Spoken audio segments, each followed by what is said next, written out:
No Kevin on this one, no. All right, you know all right.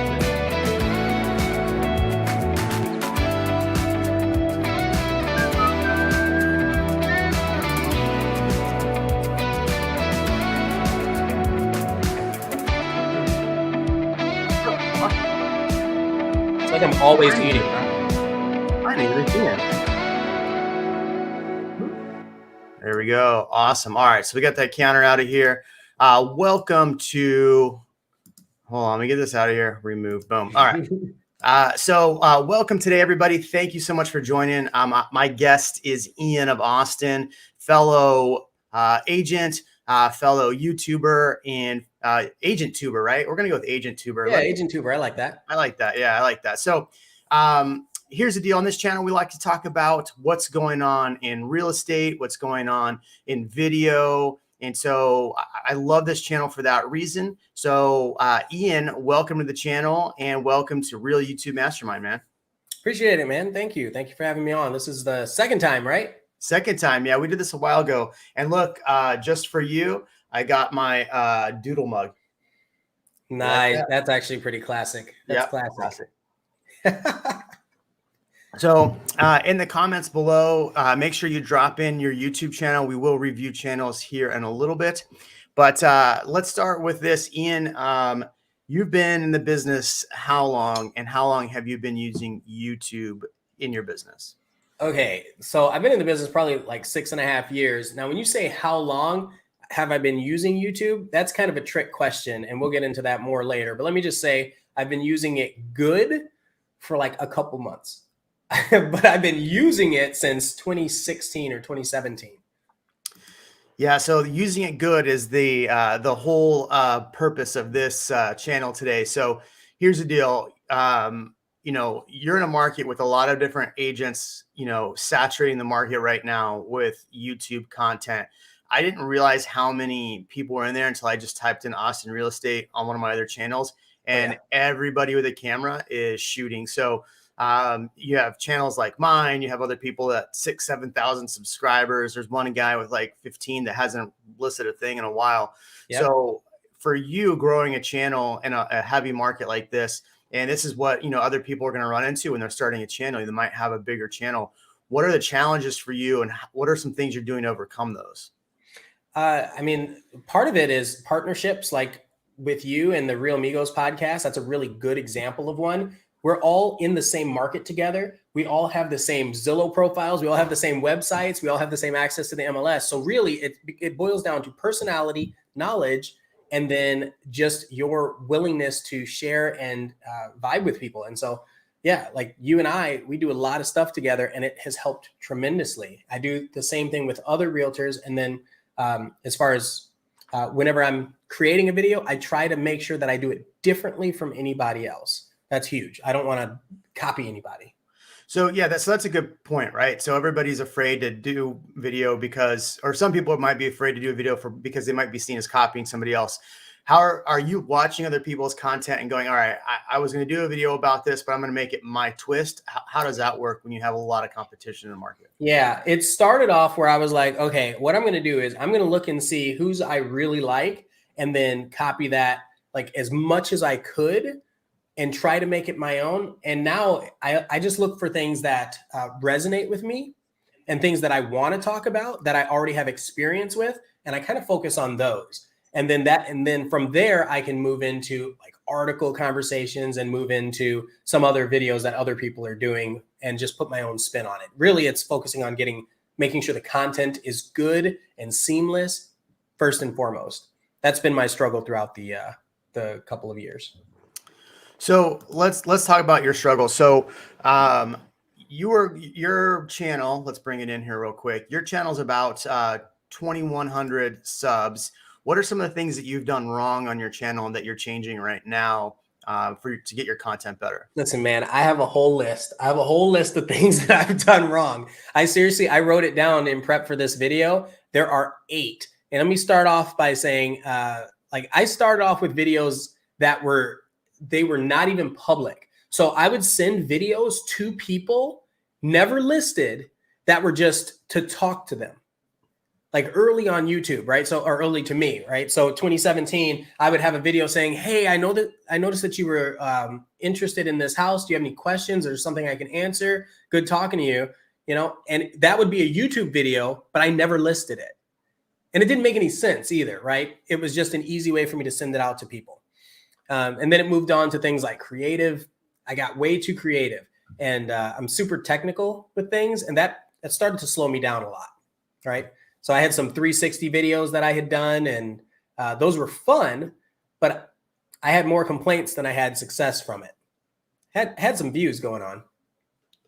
What are you looking for?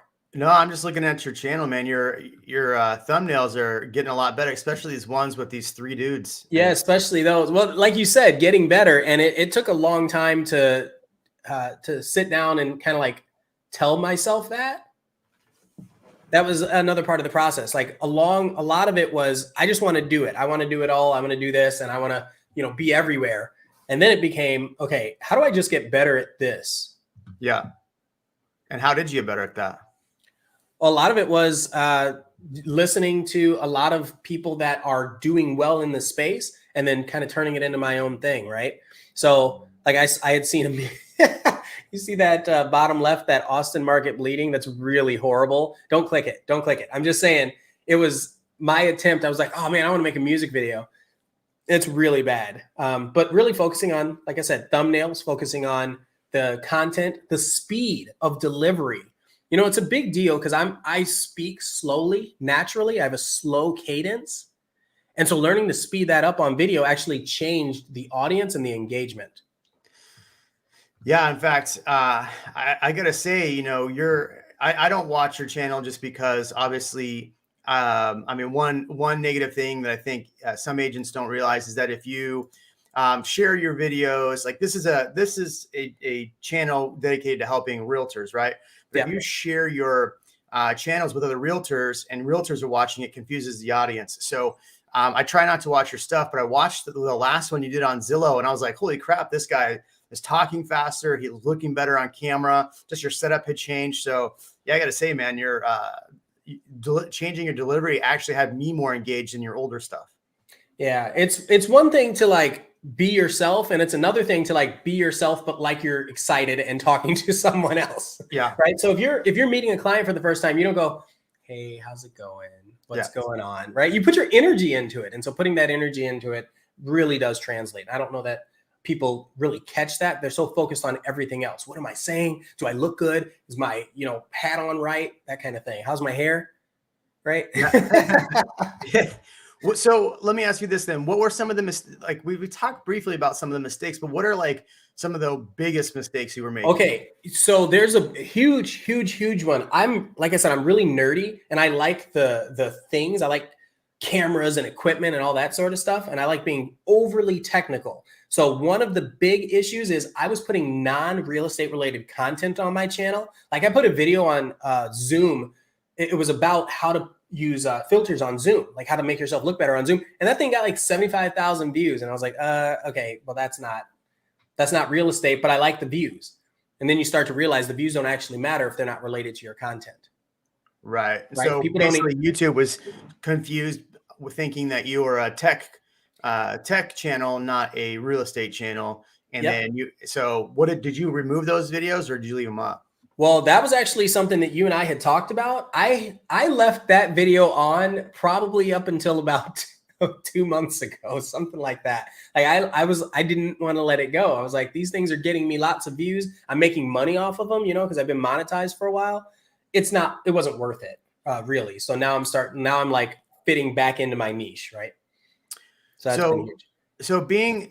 So you're changing your content a little bit and focusing more on the content you're doing. What are some of the content pieces that you are changing and doing differently now? Like what are some questions? Yeah, go ahead. So every video I was like, man, I got to make a killer intro and I got to make a killer outro. And those became like my focus. I'm like, if my outro shows all these different things that I'm doing, I looked at the time on my outro for video. I would put it at the end of every video, and it was seriously 1 minute and 10 seconds long. And then I looked at my intro and it was almost 30 seconds long. And I had that, and it was like, do this, subscribe, check me out, blah, blah, blah. Nobody wants that garbage. And again, this is something that you and I had talked about. I've heard Christina Smallhorn talk about it. I've heard, I think Malcolm has talked about just everybody. Once you start getting rid of that stuff and getting over yourself and just talking to the people like you would, like you don't meet somebody new on the street and say, oh, let me tell you everything about me. No, you want to get to know them. And so that's kind of how the relationship with YouTube works now, in my mind. So making those changes, are you seeing more leads and more good quality leads filter through? Or do you think you still have a few more months of putting out good content before you start seeing more leads? So this is pretty interesting. I actually have a substantial amount of leads coming in, plus referral business and everything. Yeah. And even though my view count isn't extraordinary, and my subscriber count isn't either, the leads that come in are absolutely the highest caliber. So these people come in and they're like, I want to work with you. I've tried handing a couple people off and they're like, it doesn't work.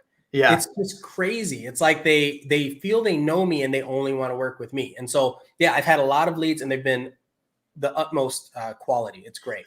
So that's a good thing to talk about because, Christina was talking about the other day that she gets a ton of leads for referrals. You and I have done some stuff together. We're sending stuff. Tons, yeah. At first it wasn't working out, right? We would I'd send you somebody and then it didn't work. And then we changed and pivoted how we did that. And all of a sudden, like everything was clicking. What do you think are some things if an agent's going to be referring stuff out like that? What does that handoff or what should that handoff look like to make it easier? So two things. One is just the language you use when you say we and us and team. And when you use that language, people start to expect that you're not working alone. And you always use that. Like your team is always your lender or your title company, your insurance company. Well, now it's also the agents you're able to refer to, the agents in your just agents in your sphere, right? So if you phrase it that way, then the people don't feel like they're being let go. So that's the first one. And then I think after that, it's just making sure they understand how the process works as they're moving along. A lot of people, especially if they're new buyers or first-time buyers, they have no idea what they're getting into. So when they come to you, they don't know that you're not going to be there the whole time. So if you explain, hey, I just want to introduce you to members of my team. I do this, this person does this. And if you let them know that up front, and that's what we've done, then it works out really well. Yeah, I'll say, from my experience, this is the toughest part, right? Because, you have so many leads come in, and once you have so many leads coming in, you have the ability to say, I don't need to take every piece of business. And you and I have created a great referral business. I have other people in my downline here at Real. And so what I do is, I have all these leads come in. And so it's nice because somebody asked me the other day, how did you do 50 million plus all this referral business? How would you even do that? And I go, well, it's simple. Stuff that's not close by me, I'm not going to take. So even if it's $750,000, it's a great one. I'm going to say, hey, look, we're so excited to work with you. Ian is my best agent in this area. He's going to know about stuff before I do. He's going to know about the builders and has better connections with the builders in these areas. So for the purpose of you looking in this area, I want you to meet with Ian. And then Ian, what time do you have to meet with him? And so that process for us has worked out. And same thing with the other people on my team as well. And then, I'll pop in and still have conversations. It's on my to-dos. Like, there's other ways to do it. I know Greg Foster out of San Antonio just has a full-time showing assistant, and he, does it that way, just a referral the other way. So there's lots of ways to do it. You just got to figure out what's best for you. One quick question. I see you're wearing a Real Elite Agent shirt. What's your experience been at Real? Just real quick. So I'm just going to say it's incredible. The culture is great. The leadership is really, really informative and engaged. I think that's important. And because we're early in the company, we kind of get to like pivot and drive the ship, right? Like we get to experience how the change is happening and grow together. It's incredible. Cool. All right, man. Well, so what are some other things like, okay, so content wasn't right. Do you find that you were being inconsistent? What are some other things that you haven't been doing on your channel that you're doing now? like you said, there's so many things. Being inconsistent is it's probably still one of them. I've gone through so many varieties of videos. Like I said, I started off with like the videos that nobody would see, and then I started moving to like I would send out birthday videos, and then I did 360 videos. I'd walk through a house with a 360 camera, and that's fun for me. But it wasn't necessarily fun for the people watching, especially with no stabilization. It's bouncing around. The wind was bad. The audio was bad. The picture wasn't very good. I just thought it was cool because it was 360. So I was nerding out and doing that. And then moving into, like I said, I would add in all of these other elements in the videos that really didn't matter to people. Thumbnails were small, and the content was just all over the place. And it just made it, I didn't know about the tagging. I didn't know about titles.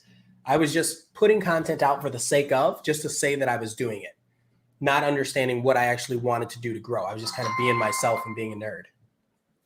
Yeah. I mean, here's a good example. You know, there's definitely always different ways to do content, right?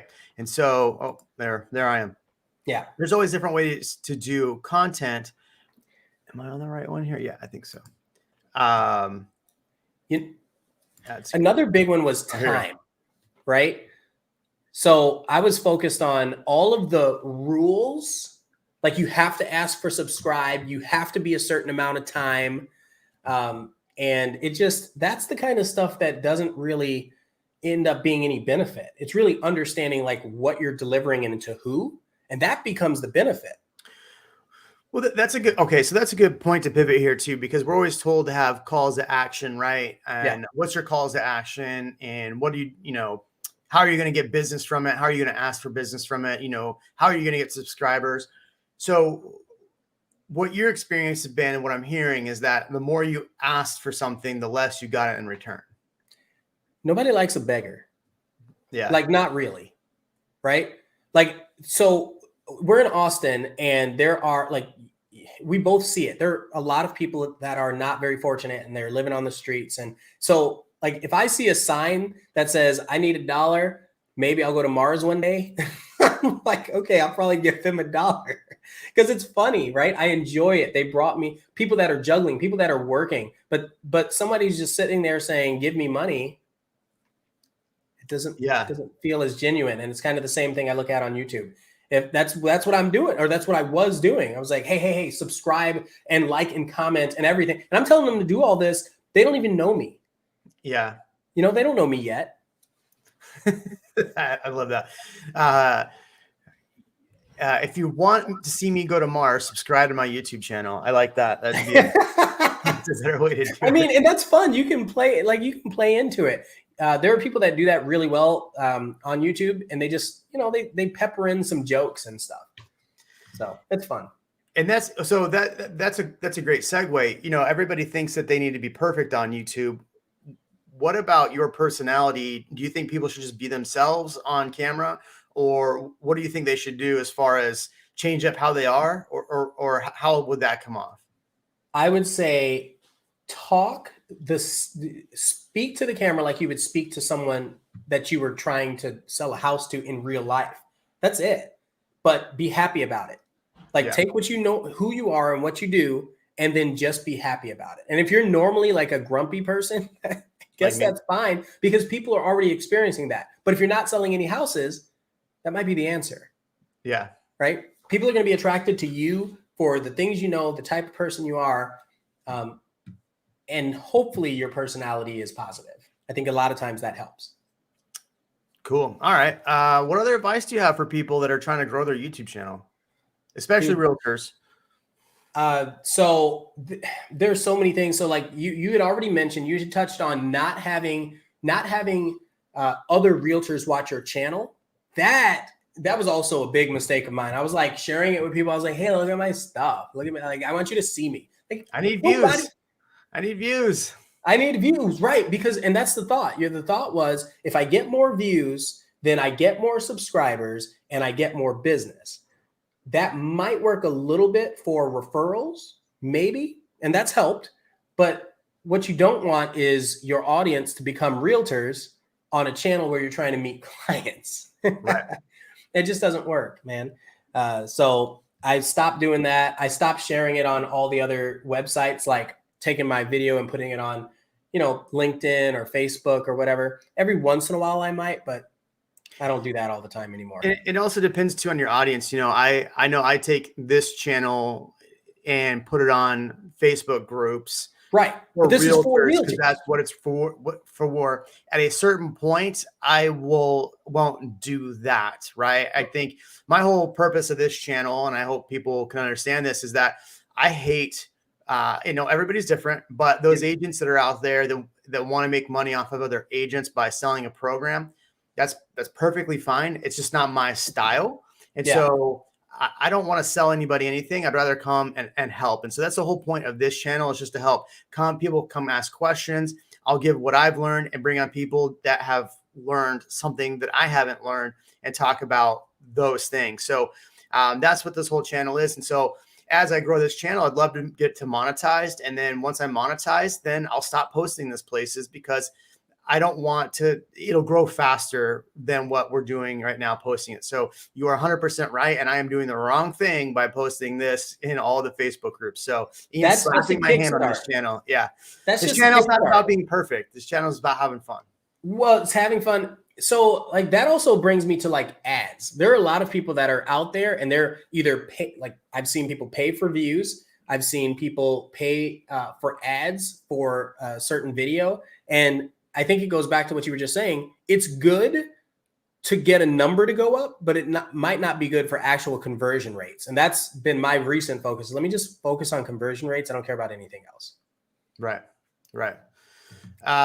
Okay. So for those that are struggling to do content, I want to show something and I want to get your take on this. Okay. This is something I'm starting to pepper in. I've already filmed 2 videos. Dude, this week I'm on fire. I filmed 5 videos. Nice. I have pretty much all of December done. I'm going to be out of town next week. The week after that, I got a Tom Ferry thing. Then after that, I can finally shoot a couple videos, but I have other stuff going on. So I'm on fire this week. So batching, thank God for batching. But I'm starting to pepper this content and I want to get your opinion on it. So this guy has not been active on YouTube in a while. Got burnt out, I'm sure. He got burnt out. He did. And I know him very well. Ray Shapley's a fantastic guy. But other people have sprouted up in the Austin area doing these same style videos. And somebody was going back and forth with me on the Facebook interview I did with yesterday. And he's talking about these videos. And I couldn't believe some of these videos had these amount of views. Like he's got this house in Lake Wave with 179. I'm like, this guy's got to be, not this person, but the other person we were talking about, got to be paying for views, right? And it dawned on me, and the conversation we had was that it hits the keywords for that builder. So if somebody's searching that builder and that floor plan, they're going to watch it. It might not get you business because they might be buying it somewhere else, but if they're buying in your area, it sure will. So these walkthroughs like this of neighborhoods, what do you think about doing floor plans and neighborhood videos like this? Okay. I think a couple things. It's different for everybody. It depends on how much information you're actually sharing that's valuable. I remember watching a video probably 3 years ago. This agent was on Facebook Live walking through and she's like, oh, that is the ugliest floor. And okay, it looks like they've got countertops, they're granite. And she was just speaking. I could not stand to be in a room with her. And so if that's how your persona is, then I don't know that this kind of video would necessarily work really well. That's just my opinion. But there are a lot of people that can pull it off. I know everybody's going to say, Brad McCallum, he's incredible. He does really good ones. I think Ken Posick has done some really good ones. And I mean, I remember I went through a phase where this is all I did. I actually shifted, and instead of doing them on YouTube, I started putting them on, what do you call it? TikTok. Yeah, that's not a bad. I mean, that's the other thing. You know your medium, right? Yep. So I think doing short little clips about so you do a couple short little clips on maybe this works, maybe it doesn't. I don't know. I could be wrong. But doing a couple short clips and tossing them onto Instagram and be like, hey, if you want to watch the full video, go over to my YouTube channel and throw just a link to your channel, not that video, and then let them decide what they want to look at, right? I think that would serve people better than just trying to do a whole video and putting it on Instagram. Just do, 15 seconds of the highlights and be like, hey, if you want to see more, check out my YouTube channel. What do you think about Well, that strategy? if you look at the people that do it well, here's the difference between somebody that does it well and then somebody that's just doing it. Somebody that's just doing it just gives everything away, right? Like, and at that point, the person doesn't necessarily need to reach out to you, right? But the person that does it well, they're turning it into a story, and the story is what people are excited about. And so if you look at some of these videos where people are doing the listing videos well, yeah, they're walking in and they're showing a little bit at the house, but they're also injecting their personality into it. And then they have a little bit of B-roll, and then they have a couple stats, but it's not too much of any one thing. So it's a nice little summarized story, and it looks pretty and it sounds good above all else. And then they're out, and then they get out of the way. Yeah. I like that. So we'll pivot back, and then if anybody has a channel that they want us to look at and give you some advice on, drop it in the comments and we'll look at it. But I want to ask you this question. So you're in a market with larger channels. I know I kind of asked this earlier. You're in a market with larger channels. Do you get upset or worried about the other channels taking all your business, or do you just keep doing what you're doing and are getting business that way? What do you think? So if I'm a new agent, I have 100 subscribers, and there's, a Ken Posick in your market, or, a Brad McCallum or somebody like that in your market, do you think people should just like give up, or do you think they should what do you think they should do? I think I got to be careful with the way I answer this. I think what I'm going to say is, again, there's already all these people in your market to begin with. So they already, if they're experienced agents, they already have a leg up on you no matter what. So that doesn't change. All that changes is that you're seeing the number. So here's what I would say. I would say focus on what you can do to be better for you, and everything else kind of works itself out. Now, here's a perfect example. We've been on a podcast together. I've actually had people that have reached out to me, and they were like, hey, I wanted to work with you. I figured Jeremy might be too busy. Right. And I was like, yeah, cool. And then my job is to say, okay, what's the right thing to do? Sure, I received the lead, but if I refer it to you, we both win. Right. Right. That was an easy call for me. Yeah. Right. And there are other times where I'll do, my own video or a different podcast. And yeah, people will just say, I just kind of like your style, your vibe. And I'm like, cool, let's get started. What do you need? So I'll say, don't worry about that. So I'll say this. I've met with, over the last few weeks, I've gone through and I've set appointments and met with all the other YouTubers that are in my space in Austin, and just sat down and had a cup of coffee with them and chatted. Not all of them, but I'm trying to get through. There's so many of them now. And just had a conversation with them. Right. And, you and I had conversations, and you ended up joining my brokerage. It was our brokerage. Right. Yeah. So that's one avenue of it. But I figured this, and I think this is really important for anyone that's struggling with this. Just because there's a bigger channel in your market doesn't mean you can't still get business from YouTube. And those people that are taking that piece of business, right? And I feel like, I was at a brokerage before. I felt like everybody was over my shoulder trying to steal my business, right? I don't feel that, but the reality is that somebody that wants to work with you, if I were to work with them, they probably wouldn't work well with me, right? And same vice versa. Somebody wants to work with me, probably wouldn't work well with you. So they're actually doing you a favor. And I think that's the biggest piece people need to learn about YouTube is you don't have to have every piece of business, but the people that are attracted to you are so much easier to work with. I had a Bloomberg reporter in my car last week. We're driving around, and he's like, so do you get a lot of business from your YouTube channel? And here was my direct response. I have my videographer in the car to verify this. I said, you know what? I was already a well-producing agent before the channel. What the channel has done is help me educate my clients that want to work with me or work with other people on what to expect in this market. And so when they come to me, they're more prepared, which makes my job easier. I didn't say I got more business. I didn't need to, but that is the whole purpose. And so if somebody's going to come to you, they're already going to appreciate your word, what you're saying. If you're being honest on your channel, they're not going to be like, oh, you're just trying to sell me something, because you're not. So that's super important. any thoughts on that while I pull up Michael's channel? No, you're absolutely right. I think it just boils down to the people that are going to resonate with you are going to resonate with you. If you almost have to think about it like this. If you were ever at an open house, right? If you've ever done an open house, if you've ever door knocked, if you've ever done one of those classes like new home buyer classes, any of that, you're in front of 1 or 2 or 10 people at a time. The difference is on YouTube or any social media platform for that matter, you're basically standing in a room of, let's say 100,000 people that are interested in the moment. All you need to do is find a handful, like 3 or 4 that want to listen to you. That's it. You don't have to hit all 100,000. It's called market share, right? You just have to have a couple people that are interested in who you are and what you're saying, and you'll do fine. And we've talked about, the numbers and business and all that as producing agents.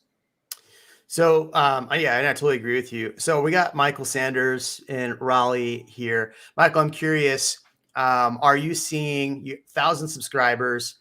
I always tell people when you get to 1,000 subscribers, start hiring because you'll need the leverage. Looking at your channel here, I'm not a big fan of all the words personally on my channel. But I think with the thing with your channel is you have a consistent theme here. And I think it works. What are your thoughts about this one, Ian? Yeah, you can obviously see the shift in thumbnails as you're going up. The top looks like Nick Nimmin. If you know him, it looks like he was like, I'm just going to do what Nick does. And that's okay, right? If it works for you. I do like that. I personally am drawn to the fact that it's like a comic, like a less serious font for your words, because that makes me think that you're a little more easygoing. Right. So I'd click on one of them and then see what happens from there. I'm digging this sneak peek one. I am just surprised I have not thought of that. Sneak peek and new. Yeah, I like that thumbnail. That's pretty funny. Christina would probably crap on it, but I'm just kidding, Christina. I love you. And then I was going to say with the views, what kind of success is he seeing, Michael? What kind of success are you seeing? Yeah, definitely want to hear that. I like this one right here. Huge lots. Yeah. So that you and I have had this conversation a lot too. And I think Christina's mentioned, like a lot of people have mentioned this who are pretty successful on YouTube. And they said less words is better because so you're scrolling through this and I'm looking and there are a lot of these things that I can't read what the heck it says. Right. And it could be the like resolution of your screen, so many other things that people don't really factor in. So if you can tell a story from the picture, no words, or very few words, that generally yields really good results, it seems. Yeah, I can tell his older stuff is a lot of words, and then you move up and it's a little more concise with the words up here. So that's why that huge lots probably got you. This year off YouTube. That's crazy. So Michael, my question to you is, obviously you're going to pay for equipment, but how much money do you put into this and for the return that you're getting? Not seeing a lot of growth, not sure why. Okay. So in the analytics, this is something I found recently I didn't even know about. And maybe it's, is it TubeBuddy? It might be TubeBuddy. One of these apps, they actually show you based on your expression. Okay. I know what he's how doing well wrong. is it doing? I know like if you have a happy face or a sad face or whatever, like more of your videos convert or bring in engagement and views if you have a certain expression. There's actually an item for that in either TubeBuddy or vidIQ, one of those. Okay. So I can nail down. I see one thing you're doing wrong right now. So, okay, let's start at the top here. So your last 2 videos, New Wake Forest custom homes, New Wake Forest homes, back-to-back videos. Yep. Y video. And then you got another Wake Forest video here. So what I would recommend is don't do this back-to-back. I see it here. I see it here. And then you have your top 5 back together. And then you got a luxury home. You need to space this out. So not every week you're going to be putting out the similar content because this is similar content, right? So for my channel, if I'm doing 1 week, I'm doing a video about Austin, or let's say I don't really call my update videos, an Austin update. I creative about that.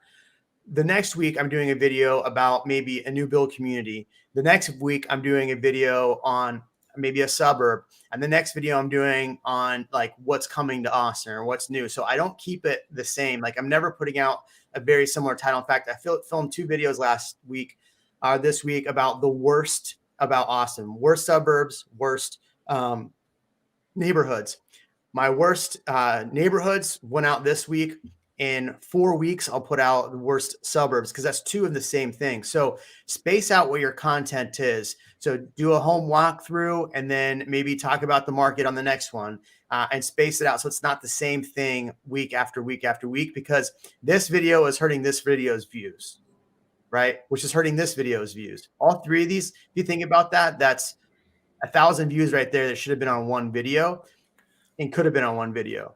My assumption there is that Michael was trying to get like at the top of the search rankings for that Wake Forest. I think that's what the intent was, but I agree with you, Jeremy. I think seeing that back to back, like let's say I'm somebody who was really interested in your channel and then I saw that, but I'm not interested in Wake Forest. Let's say I'm interested in one of the other Wendell Falls, right? Yeah. Well, you just did 3 Wake Forest videos. Well, I don't care about that, right? So yeah. I think that rotating content concept is what would bring in more interest. And Michael, just like I said on the other one, so if you're going to be doing like, I don't know if these are all just walkthroughs on homes. If they're going to be walkthrough on homes, this is way too much word vomit on the actual picture. This one right here, a Wake Forest luxury homes. Man, I would start with luxury in Wake Forest. I would retitle some of these as well. Because you want the luxury to stand out or see what's coming in luxury homes. I would title these to be a little more clickbaity, if you will. There's nothing real too clickbaity about your stuff. But if you're gonna do these style of videos where you're doing a walkthrough, I would recommend, like I was showing you the Living in Austin channel we were looking at a second ago, how he had those titles and thumbnails. I mean, let's see, Living in Austin Living. Where is it? Where'd he go? Give me 1 second. Sorry, channel. There we go. Where to live in Austin. So if you look at these are clean titles. You're getting a view. You're getting the house, right? So you're seeing what you're looking at. And these are a little more clean. And you don't even have to put your face on them. Well, right? The ones, if you look, the ones where he doesn't have his face, he actually does better. Is it? All right, let me look. I meant that guy, the Where to Live in Austin. Oh, yeah, the Where to Live in Austin guy. Yeah. Where he didn't have his face, he did better because the focal point became the house. Yeah. So, yeah, I would say if you're not getting a ton of views and you're not getting what you're wanting out of it, I would reduce some of the words and not go back to back same topic unless you're going to make it super, super clean. And some of these photos, you can tell like these are just ripped photos or from the internet. So like I would, come in, change the contrast on a few of these. You might be doing that. But like this is kind of a hazy, the sneak peek one right here. I like this, but it's kind of a hazy. Your face is kind of washed out on it. I can't read the Pulte sign that well. So like this news one, I love this. Top 3, really like good. This right here. I love this. I know where I know what I'm getting into when I click on this. So these I like a lot. In fact, I might steal that. It's very similar breaking to some of the news. Stuff I've done, but it doesn't say breaking news. I mean, you could. Well, yeah. So speaking of that, and this is something that I've actually seen you do too a lot, Jeremy, and I think Christina Smallhorn's done a lot. You see the rally, like how it has the sign there. The actual sign for the street sign, seeing that is pretty consistent in your videos too. Again, I've seen you do that. Like almost every video you have an Austin street sign. And I'm like, oh, it's pretty good. Because it's clear, it's simple. People know exactly what to expect. Yeah. And but because of that, and this goes back to the whole like realtors that are killing it on YouTube. I'm like, well, I don't want to use that same sign because Jeremy's already using that same sign. And then we're going to look like it's this, it's going to look like the same video. So I don't like doing those. Yeah. Well, I hope that helps, Michael. Let me get there. I hope that helps. Anybody else have one they want to review? Otherwise, we're going to bounce out of here in a second. Ian, any last minute words before we're out of here?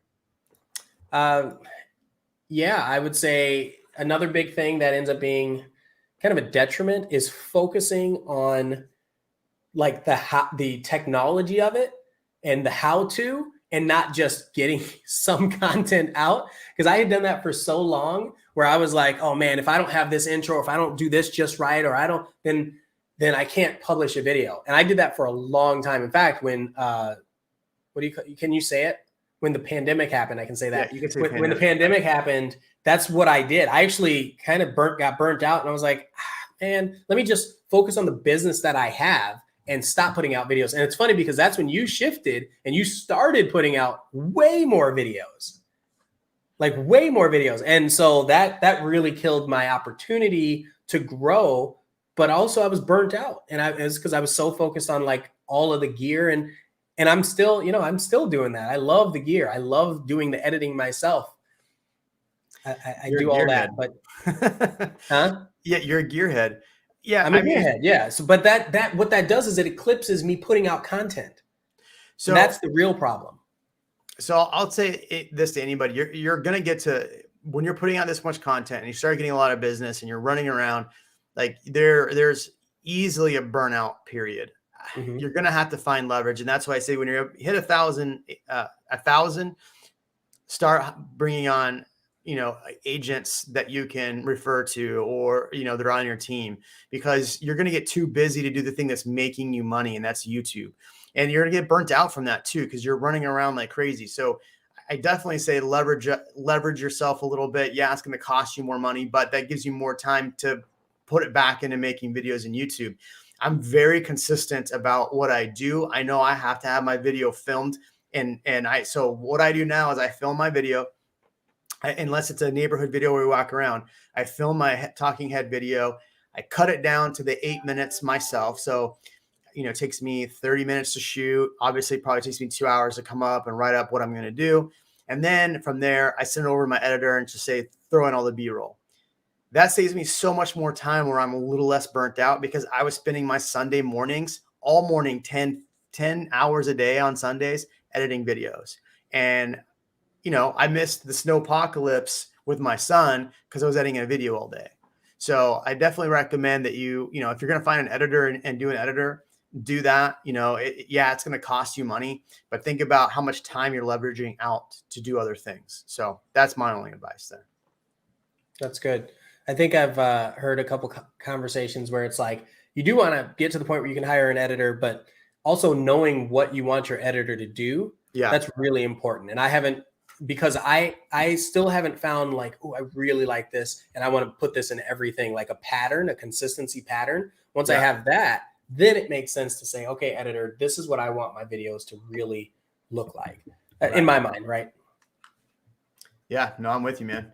All right, we're way too long into this video, 43 minutes. Thanks everybody for jumping in. We will catch you in the next video. Make sure to like, comment, subscribe. Go follow Ian of Austin on his channel and steal all of his goodies. We will see you soon.